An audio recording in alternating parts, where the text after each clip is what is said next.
गावातील गौतमी नदीला पूर आलाय। पुरामुळे सावरगाव बुद्रुक गावाचा संपर्क तुटला। सावरगाव बुद्रुक ते आष्टी रोडवर पुलाचं सध्या काम सुरू आहे। त्यामुळे गावातील नागरिकांना आष्टी इथे जाण्यासाठी दोरीच्या सहाय्याने असा जीवघेणा प्रवास सध्या करावा लागतोय।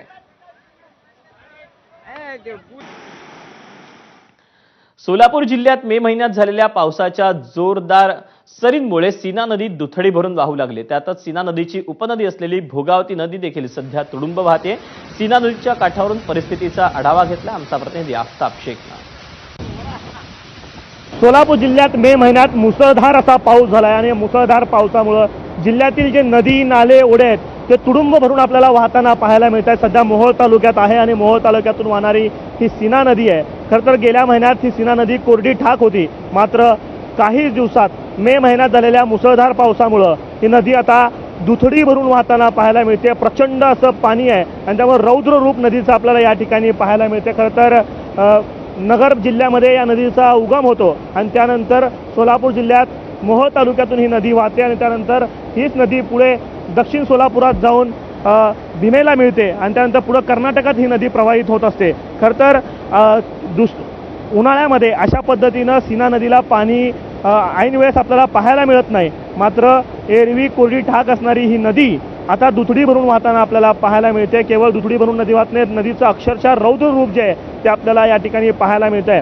खरं तर सीना नदीला पाणी सोडण्यात यावं यासाठी दुष्काळ सदृश परिस्थिती निर्माण झाली होती। त्यावेळेस शेतकऱ्यांनी जे आहे ते या ठिकाणी आंदोलन केलेलं होतं आणि नदीच्या पात्रात पाणी सोडण्याची मागणी केलेली होती। भाजप आमदार सुभाष देशमुख यांच्या नेतृत्वामध्ये हे आंदोलन झालं होतं, मात्र मे महिन्यात झालेल्या मुसळधार पावसामुळे नदी दुथडी भरून वाहताना आपल्याला पाहायला मिळते।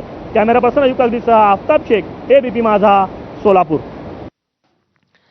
साताऱ्यातील माण तालुक्यातील दहिवडी म्हसवड परिसरातील सलग 5 ते 6 दिवसांपासून बरसणाऱ्या पावसानं आणि संततधारेनं माणगंगा नदी दुथडी भरून वाहू लागली, ज्यामुळे साताऱ्यातील ब्रिटिशकालीन राजेवाडी तलाव हा ओव्हरफ्लो झाला।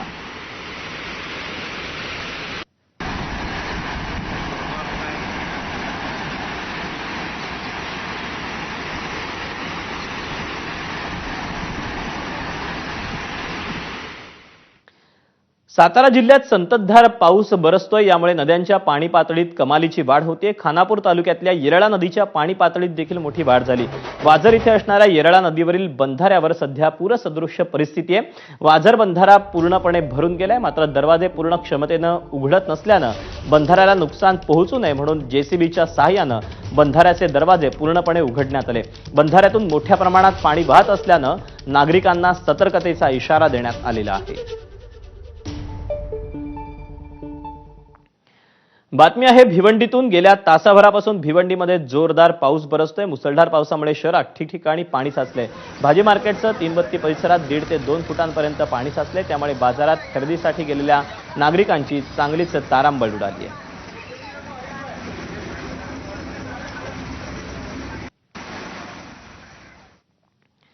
बातमी आहे मुंबईतून। मुंबईच्या कांदिवलीतील ठाकूर विलेज परिसरात अनधिकृत